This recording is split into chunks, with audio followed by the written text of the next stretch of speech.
Colin Pitchfork was born on March 23, 1960, into a working-class family in Leicestershire. His father, Alwyn, grew up in Clown in Derbyshire, while his mother, Molly Beck, came from Newbold, Verdon.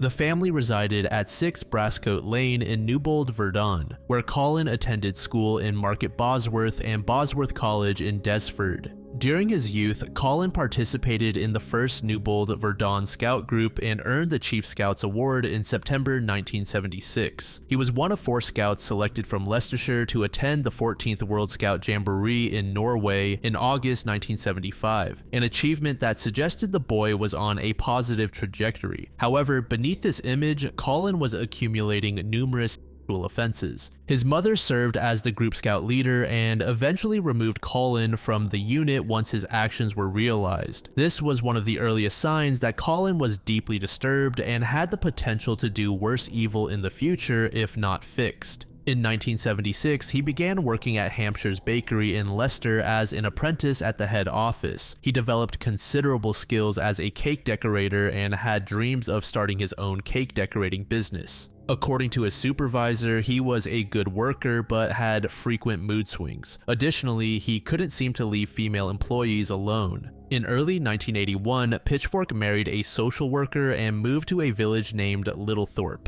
By 1983, he seemed to have developed a respectable and ordinary life, supporting his wife and 2 young sons, but yet again, this was nothing more than a facade. Taking a deeper look at his criminal history reveals an escalation in crimes typical in serial predators. His offenses progressed from exhibitionism to sexual assault and ultimately into rape and murder. In October 1977, at age 17, Colin was fined £30 by Market Bosworth magistrates for exposing himself to a girl after pleading guilty. This represented his first documented criminal conviction, though during later police interviews, he admitted the behavior began in his early teens. In 1979, at age 19, he forced a girl into a field and assaulted her. This marked a significant escalation to physical contact, demonstrating increasing boldness and willingness to use force. In February 1980, at age 20, Colin exposed himself to 2 girls in Earl Shilton and received a year's probation from Hinckley magistrates. Before his marriage, he was referred for therapy to Carlton Hayes Hospital in Narborough. In October 1985, at age 25, he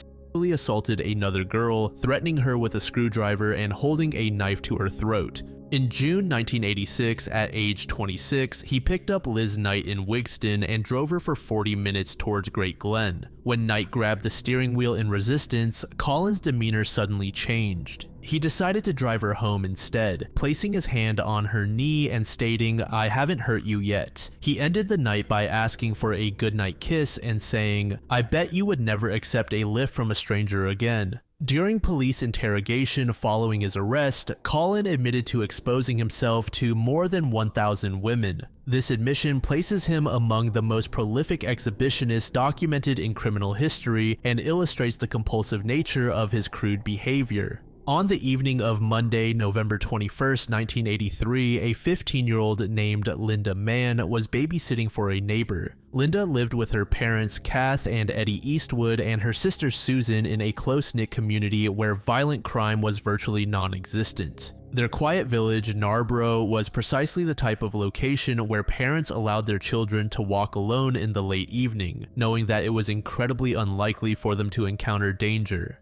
At approximately 8 p.m., Linda completed her babysitting duties and prepared to make the short journey home. The child's parents returned home, allowing Linda to set out on what should have been a routine 5-minute walk back to her family's residence. Rather than taking her usual route through the village streets, she made a fateful decision to take a shortcut along a deserted footpath known locally as the Black Pad. This narrow pathway cut through the grounds of Carlton Hayes Hospital, a psychiatric facility whose farmland divided Narborough from the neighboring village of Enderby. The footpath was familiar to locals and commonly used as a convenient shortcut. The Black Pad was darkly lit and isolated, details that made it potentially dangerous after dark. On this particular Monday evening in late November, darkness had fallen earlier than usual and the pathway was completely empty. Linda had walked these paths countless times and had no reason to suspect danger, especially since Narborough's safety record gave no indication that a sexual predator was operating in the area. What Linda could not know was that Colin Pitchfork, then 23 years old, was driving through the area that evening with his infant son asleep in the backseat of his car. Colin had told his wife that he would take care of babysitting on Monday evenings so that she could attend a gym class. His wife would later corroborate this alibi when police initially questioned him. However, rather than remaining home to care for his child, Colin was actually out scouting for potential victims. When he eventually spotted Linda walking alone on the black pad footpath, he saw his opportunity.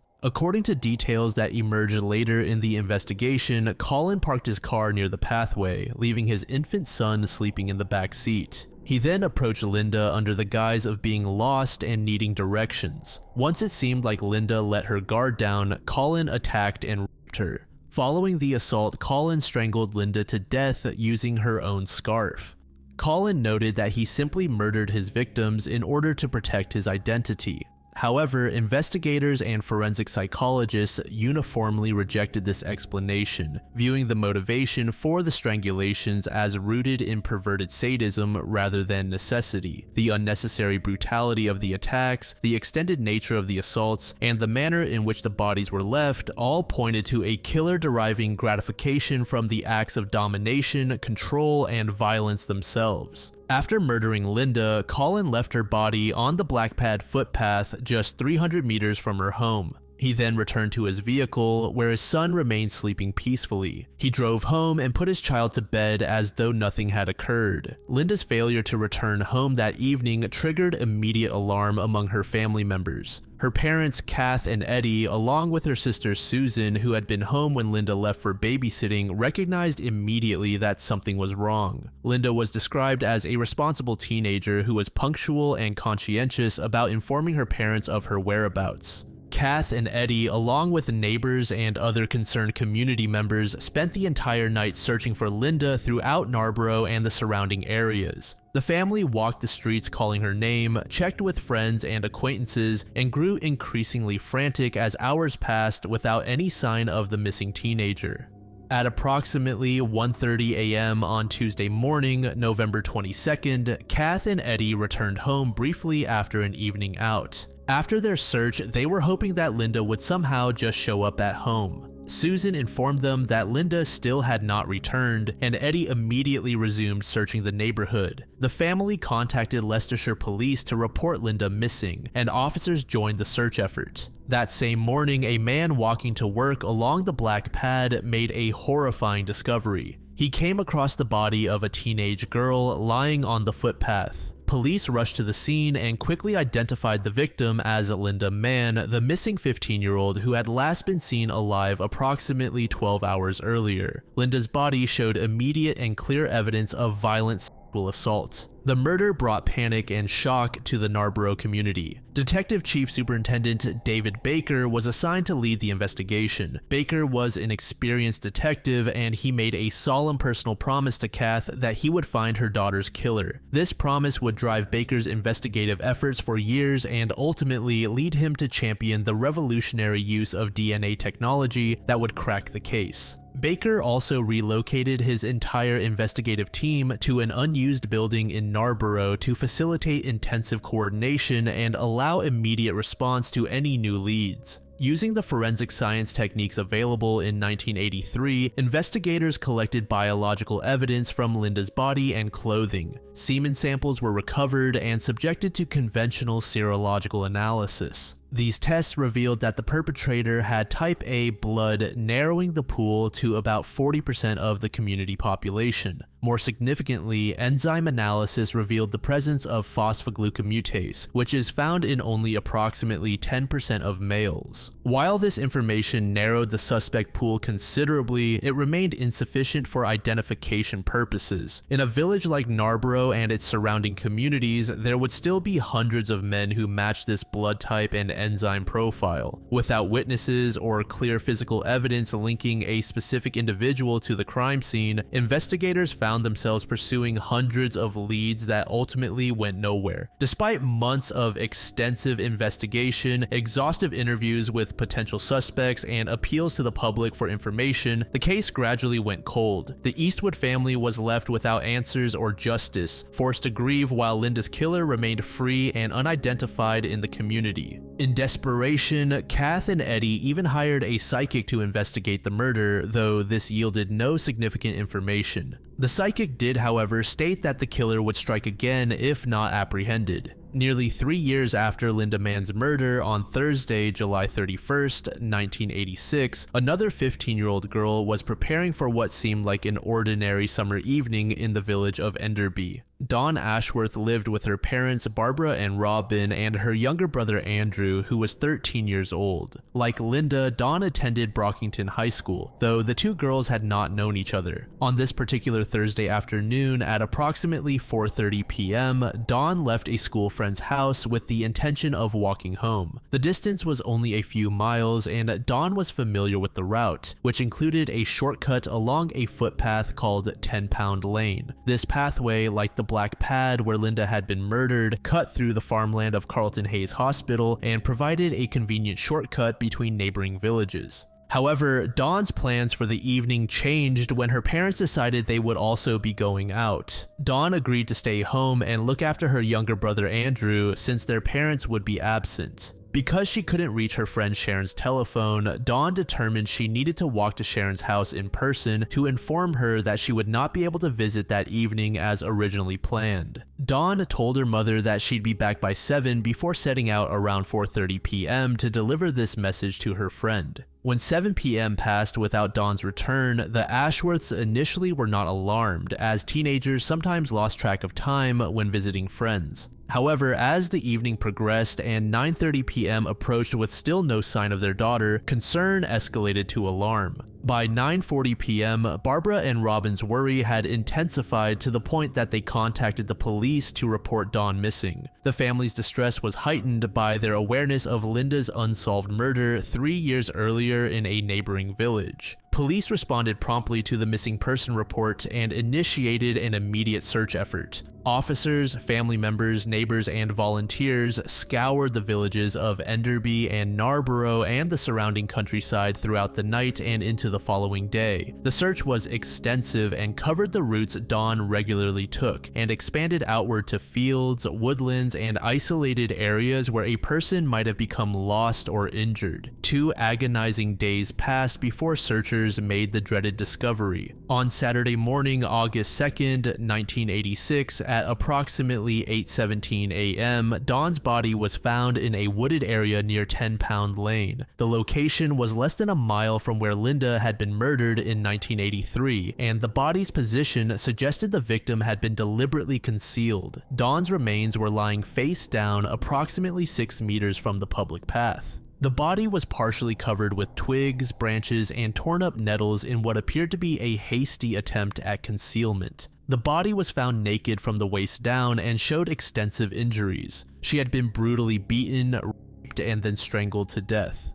The similarities between Dawn's murder and the unsolved killing of Linda were immediately apparent to investigators and deeply disturbing. Both victims were girls who attended the same school and had been attacked while walking alone on isolated footpaths in the Carlton Hayes Hospital area. Both had been raped and strangled, and the crime scenes were less than a mile apart from each other. Detective David Baker, who had led the investigation into Linda's murder and never closed that case, immediately recognized the connection. Biological evidence from Dawn's body was found to be the same blood type and enzyme profile as that found in Linda's case. Dawn's mother, Barbara, worked at Next plc, a major British retailer headquartered in Enderby. The company's founder, George Davies, was moved by the tragedy and determined to assist in bringing the killer to justice. Davies offered a substantial reward of £10,000 for information leading to the identification and capture of Dawn's murderer. Shortly after Dawn's body was discovered on August 2nd, police focused their investigative attention on a man named Richard Buckland, a local 17-year-old with learning difficulties. Buckland emerged as a suspect for several reasons that to investigators at the time appeared compelling. He had been seen near Dawn's crime scene in the vicinity of 10 Pound Lane, where her body was eventually found.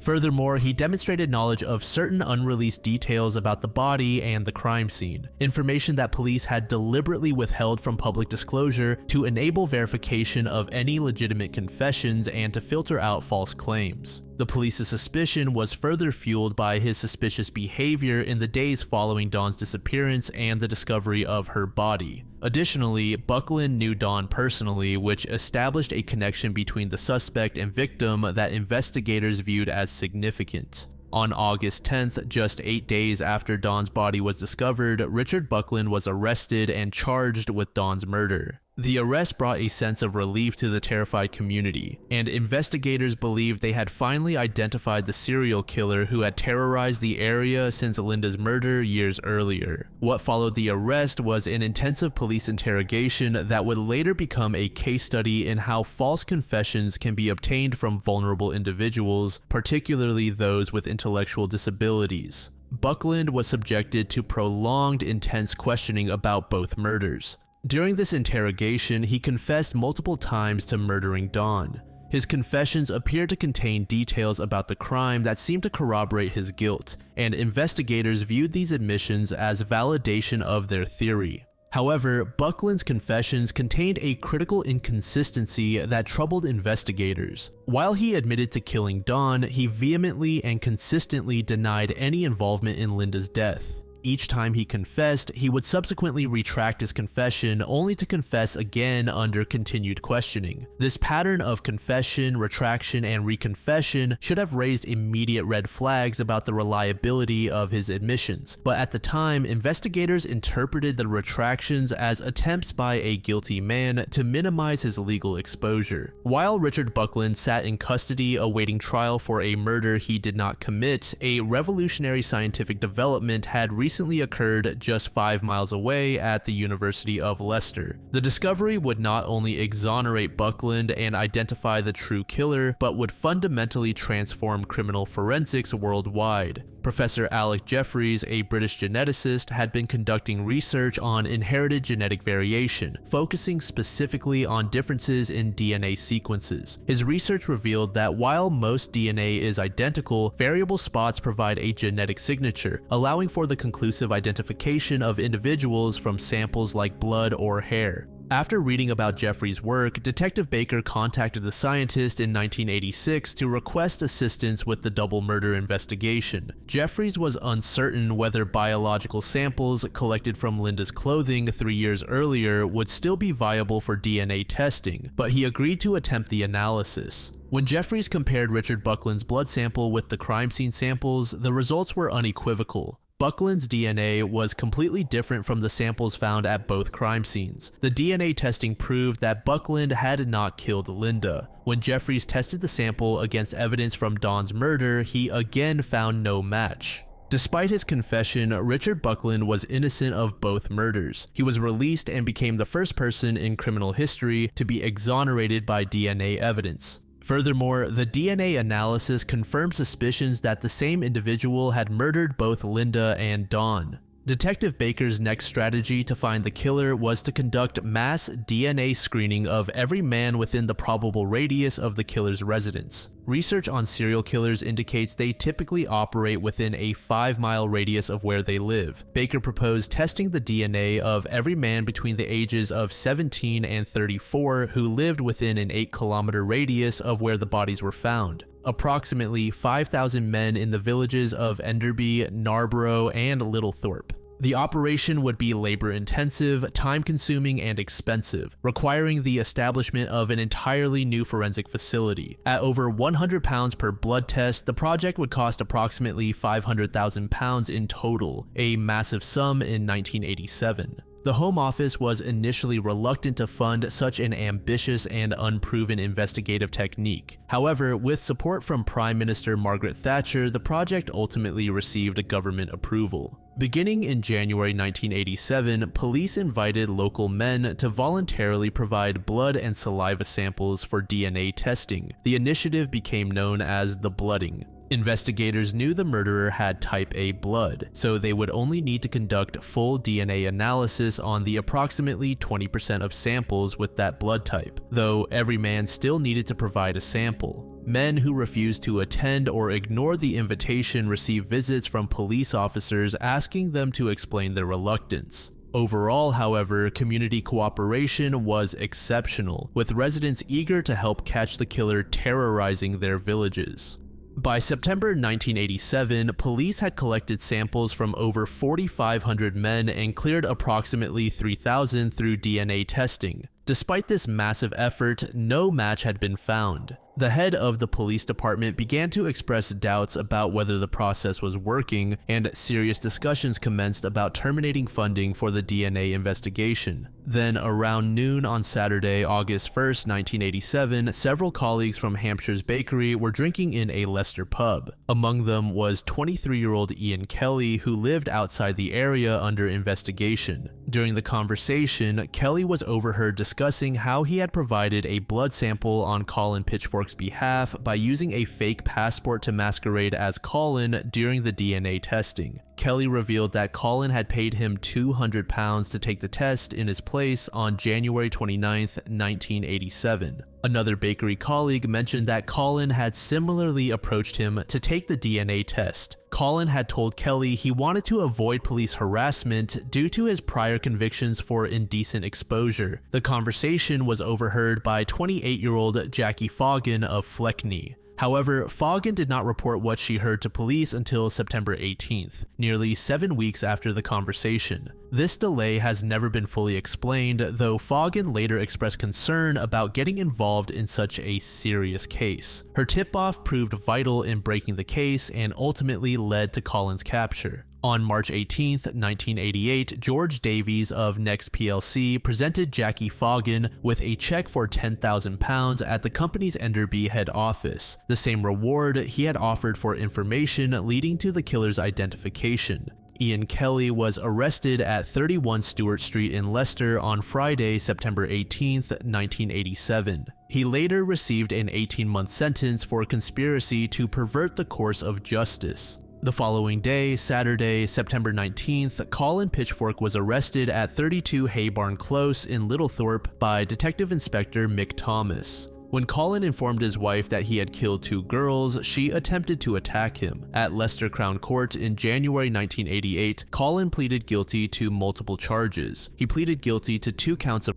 rape, 2 counts of murder, and more. That same month, he was sentenced to life imprisonment for the 2 murders and 10 years for the victims. He also received 3-year sentences for each assault count and 3 years for perverting the course of justice, with all sentences running concurrently. The Secretary of State initially set a minimum term of 30 years before Colin could be considered for parole. This meant he would be eligible for his first parole hearing in 2018 at age 58. However, in 2009, Pitchfork appealed his minimum term, arguing that 30 years was excessive. 3 judges at the Court of Appeal in London determined that the minimum term should be reduced to 28 years, citing exceptional progress made during incarceration. The sentence reduction drew sharp criticism from the victims' families, who viewed it as minimizing the severity of the crimes and betraying the original sentencing intent. With the reduction, Colin became eligible for parole consideration in 2016, having served 28 years. On April 22,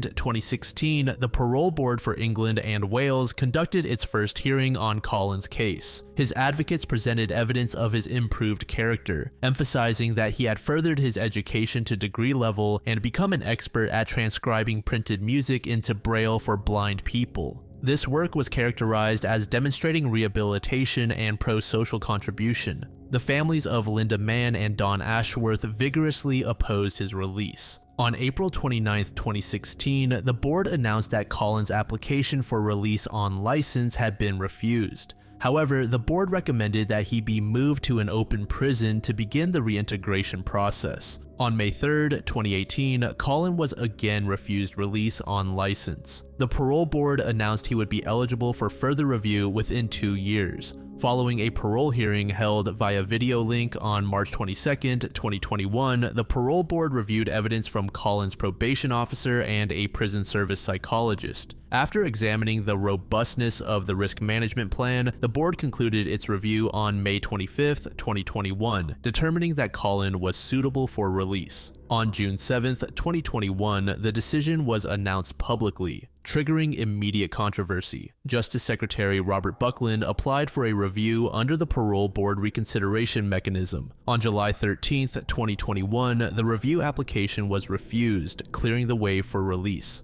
Colin was released on September 1, 2021, subject to more than 40 license conditions, described by the Ministry of Justice as some of the strictest ever set. The conditions included placement on the offender's register, residence at a bail hostel, continuous probation supervision, electronic GPS tagging, mandatory polygraph testing, disclosure of all vehicles used and people contacted, strict limitations on contact with children, curfew requirements, technology use, and geographic exclusion zones. The release provoked public outcry and horror from the victims' families. Dawn's mother Barbara said the following: "This news is so upsetting. There are still 15-year-old girls wandering around, and this man could still have 20 years of his life to abuse them." Interestingly, this release lasted exactly 2 months and 18 days. On November 19, 2021, Colin was arrested and recalled to prison after probation staff identified what was described as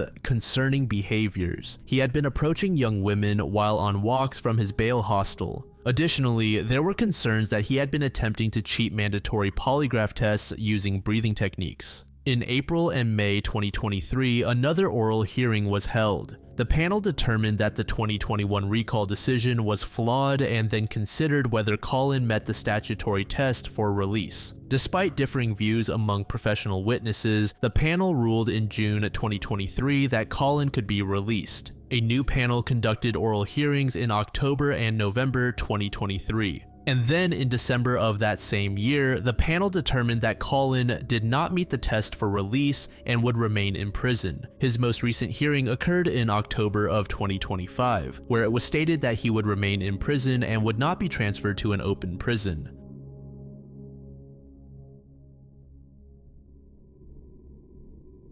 Faith Danielle Hedgepeth was born on September 26, 1992 in Warren County, North Carolina, into the Haliwa-Saponi Native American tribe with approximately 4,300 members. Raised primarily by her mother, Connie, after her parents divorced within a year of her birth, Faith grew up in the small communities of Hollister and Warrenton alongside her older sister, Rolanda, and 2 brothers. In high school, Faith distinguished herself as an honor student, cheerleader, and active participant in numerous extracurricular organizations, including the National Honor Society and the Native American Student Society. Her academic success earned her a prestigious Gates Millennium Scholarship to attend the University of North Carolina at Chapel Hill, positioning her to become the first person in her family to graduate from college. At 19 years old and entering her sophomore year, Faith was pursuing a biology major with aspirations to become either a pediatrician or an elementary school teacher. Her ultimate goal, though, was to return to her tribal community to provide medical care or education, contributing to the people of her tribe who had shaped her identity.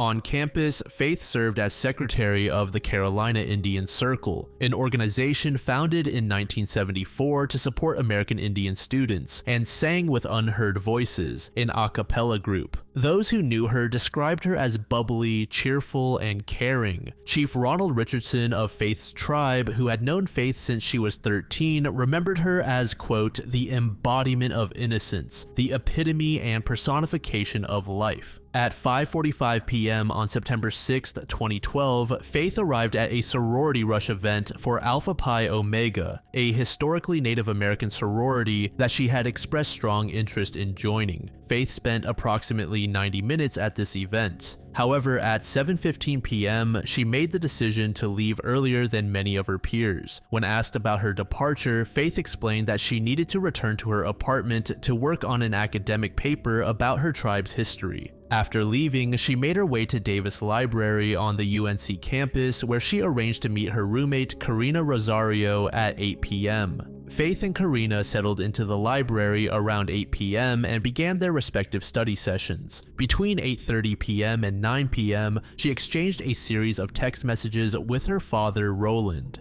The messages seemed mundane, focusing on Faith's impressions of the sorority and its members. The study session at the library continued for several hours. At some point during the evening, Faith briefly left the library, though the specific reason for this and where she went during this time has not been publicly documented in available records. What is known is that she returned to the library around 11:30 p.m., specifically to pick up Karina. Around midnight, the duo left the library together and drove back to their apartment at Hawthorne at the View. Situated at the end of a secluded road, the complex was surrounded by trees and vegetation, creating a somewhat isolated environment despite being relatively close to campus. The complex also included only one entrance and exit. Faith and Karina's apartment was located on the second floor of their building. The two young women spent less than 30 minutes inside their apartment. During this brief period, Faith and Karina made the decision to go out to a popular nightclub located in downtown Chapel Hill called The Thrill. This location was well known among students as one of the few nightclubs in the area that admitted patrons under the legal drinking age of 21, allowing younger students to enjoy a club environment.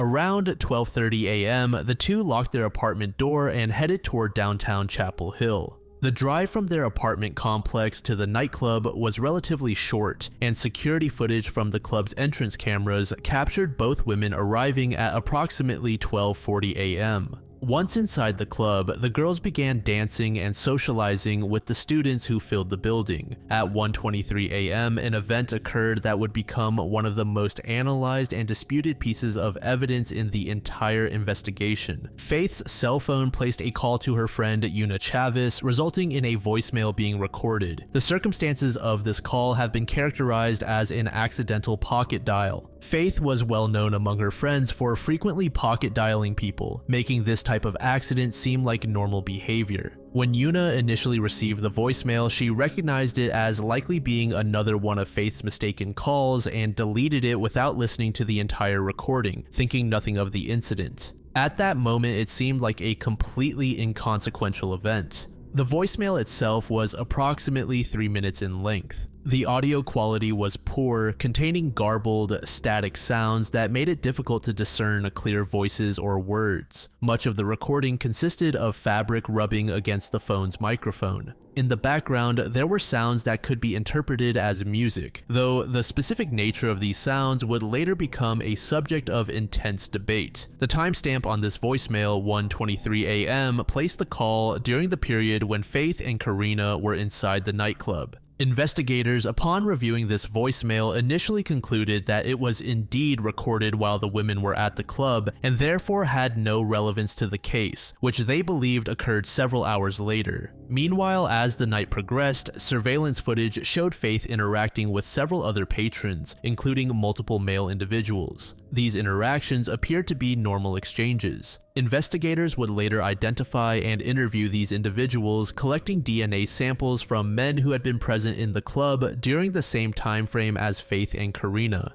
None of these DNA samples would match the biological evidence recovered from the crime scene. At 2:06 a.m., security cameras captured Karina leaving the nightclub, followed closely by Faith. This departure came after spending approximately 90 minutes at the club. In her subsequent statements to police, Karina explained that she had begun feeling unwell. She described experiencing an upset stomach that made her uncomfortable enough that she wanted to leave and return home. By 3 a.m., the two girls had returned to their apartment. What happened during the period between 3 o'clock and 4:25 a.m. remains the subject of intense investigation and speculation. Joy, the downstairs neighbor, was awake at 3 a.m. watching television in her apartment when she heard 3 distinct thumping noises coming from the apartment above her, the unit occupied by Faith and Karina. She would later describe these sounds as if someone dropped a heavy book bag on the floor, or if furniture was being overturned or moved.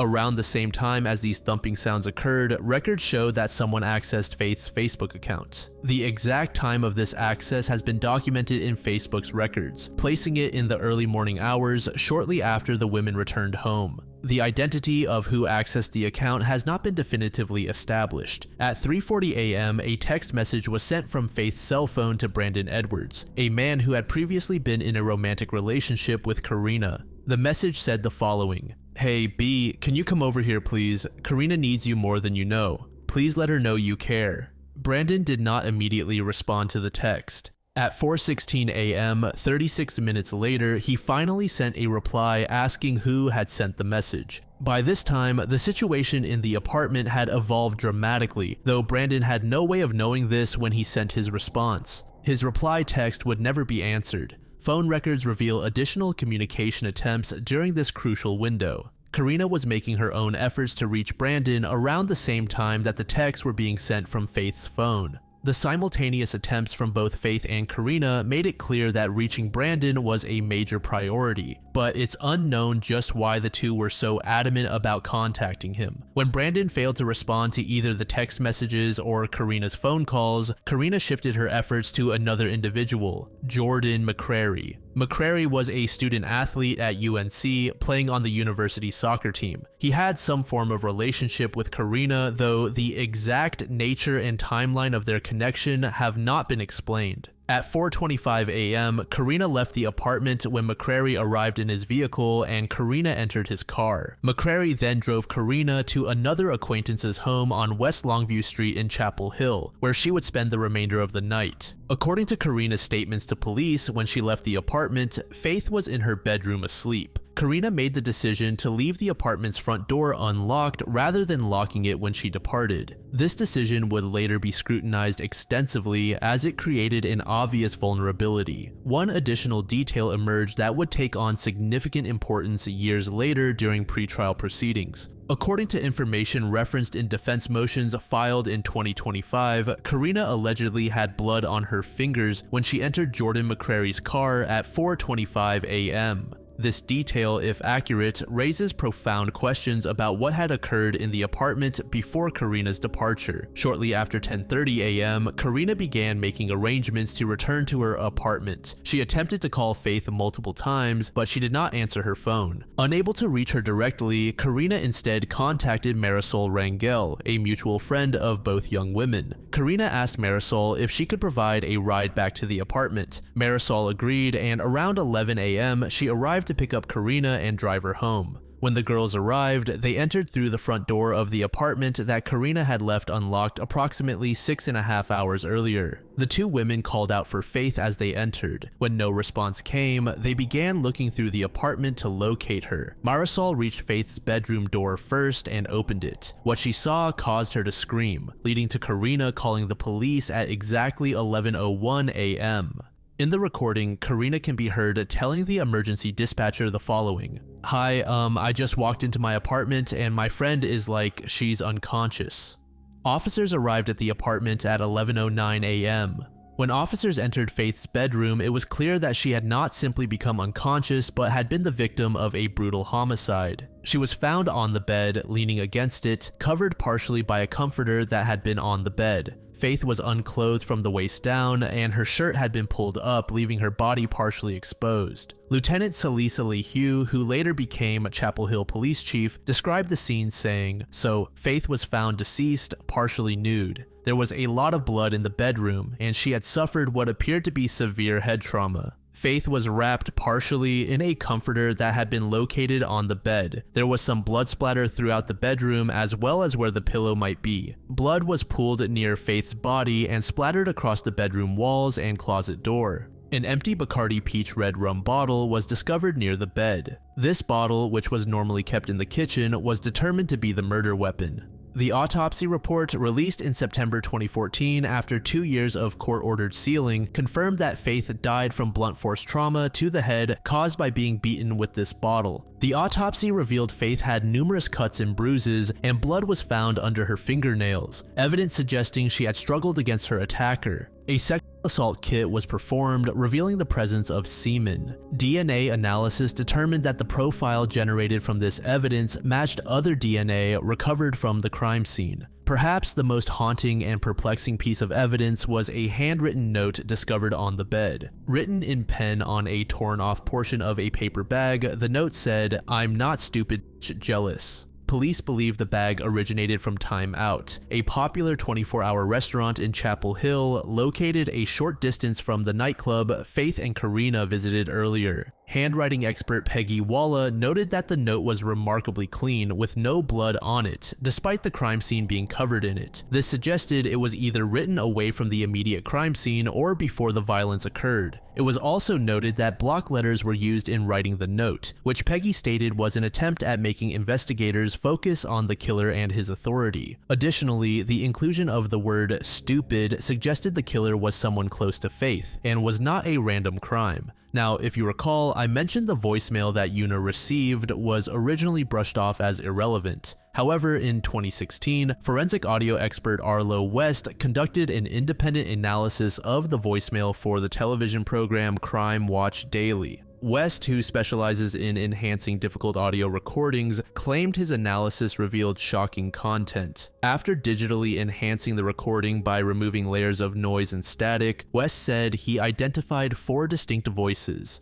2 males and 2 females. According to West, the recording contains female voice fragments that sound like, "Ow, my head, help me, get off me." Another female voice says, "Do it," and makes threatening statements including, "You, I'm pissed, I'm gonna kick your face, I figured out that BS, you liar, you intentionally lied, don't be a pussy, put up a fight." A male voice states, "I think she's dying," and another responds, "Do it anyhow." A third male voice says, "I can't believe that you really did it, Rosie," while one female voice instructs, "Go help Eric." West interpreted Rosie as potentially referring to Karina Rosario, who had the same nickname. Eric was possibly Eric Tacoy Jones, Karina's ex-boyfriend. Faith's father, Roland, listened to the voicemail more than 200 times and stated, "I know Faith's voice very well, its particular tone. I can hear in her voice that she was alarmed, that she was being hurt. The first time I heard it, I knew in my heart I was hearing an altercation that led to her death, or the actual death itself." Furthermore, West challenged the validity of the 1:23 a.m. timestamp, citing a known software glitch with the specific brand of phones that both Faith and Una owned during that period, which resulted in incorrect timestamps on voicemails. He also argued that the audio lacked the characteristic background sounds one would expect from a nightclub. There were no glasses clinking, no percussion or heavy bass from music, and no crowd chatter. Chapel Hill police, however, maintained their position that the timestamp was accurate and that the voicemail was recorded while the women were at the nightclub, not during the murder. They stated that metadata associated with the call reinforced this conclusion. This fundamental disagreement about the voicemail's significance has persisted throughout the investigation. The police department's handling of the investigation drew criticism from the very beginning, particularly regarding their unprecedented decision to seal all case records through court orders, a departure from their usual practice of sharing information publicly. This secrecy would persist for nearly 2 years, fueling speculation and hampering public assistance. From the earliest stages of the investigation, Eric Jones, Karina's ex-boyfriend, became the most compelling suspect. Jones had a documented history of domestic violence toward Karina during their relationship, which Faith had witnessed and attempted to help end. In early July 2012, just 2 months before Faith's murder, Jones attempted to break into the apartment twice even after Karina changed the locks. Faith drove Karina to court to obtain a protective order requiring Jones to stay away from the apartment. Jones reportedly harbored significant resentment toward Faith for her role in ending his relationship with Karina. According to investigative records, he threatened during a phone conversation with Faith to kill her if he could not restore his relationship with Karina. The night before Faith's murder, around 6 p.m. on September 6th, Jones sent a cryptic text message to an acquaintance asking for forgiveness for what he was about to do. 3 days after the murder, he changed his Facebook banner to say, "Dear Lord, forgive me for all of my sins and the sins I may commit today. Protect me from the girls who don't deserve me and the ones who wish me dead today."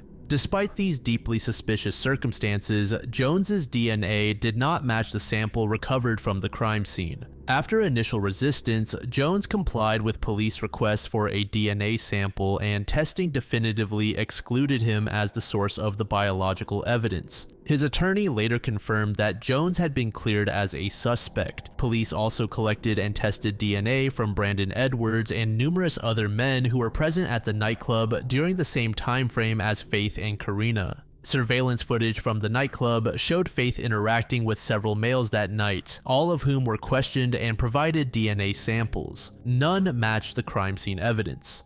In December 2012, the FBI's Behavioral Analysis Unit joined the investigation to develop a psychological and behavioral profile of the unknown killer. The FBI profile suggested several key characteristics that the killer likely knew Faith personally. Within days of the murder, multiple entities contributed to a reward fund for information leading to an arrest. The initial combined reward reached $29,000. In November 2012, North Carolina Governor Bev Perdue added another $10,000, bringing the total to approximately $40,000. In July 2014, the court finally ordered the records unsealed. Media organizations gained access to search warrant applications, investigative notes, Karina's police call transcript, early morning text messages, and a timeline of the women's actions the night before the murder. On September 23, 2016, 4 years after the murder, Chapel Hill Police released a DNA phenotype composite. This predicts eye color, hair color, skin color, and face morphology based purely on genetic markers in the DNA profile. The analysis revealed that the suspect was very strongly Native American and European mixed ancestry, or Latino.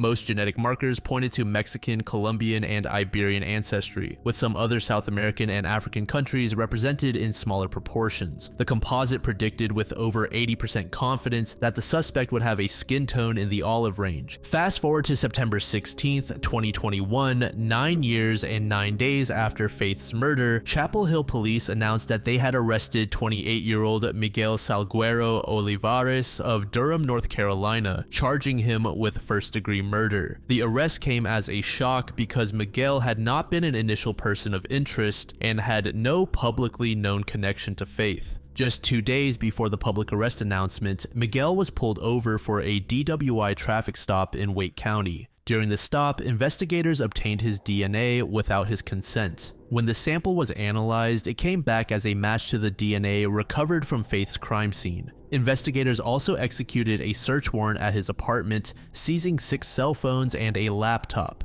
Faith's parents, who had waited nearly a decade for this day, expressed overwhelming emotion at the arrest announcement. Her father said, "I want to thank God for allowing me to see this day." Her mother, Connie, added, "When I got the news this morning, I didn't do anything but cry and thank God and praise God. When I cried, it was tears of joy, tears of relief that someone had been arrested in her case." On November 7th, 2025, Superior Court Judge Keith O. Gregory set the trial date for September 28th, 2026. Miguel has been held without bond at the Durham County Detention Center since his arrest. His mother publicly stated that he did not know Faith, though no details about any potential connection between them has been revealed to the public. In July 2025, Miguel's defense team, which had changed from public defenders to private attorneys led by Chris Barnes, filed motions that revealed their strategy. Significantly, the defense is not denying that Miguel's DNA was found at the crime scene. Instead, they appear to be pursuing an alternative theory that attempts to shift attention to Faith's roommate, Karina. The defense motion raises several questions about her potential involvement or knowledge. According to the defense filings, Karina allegedly had unexplained blood on her fingers when she entered Jordan McCrary's car at 4:25 a.m.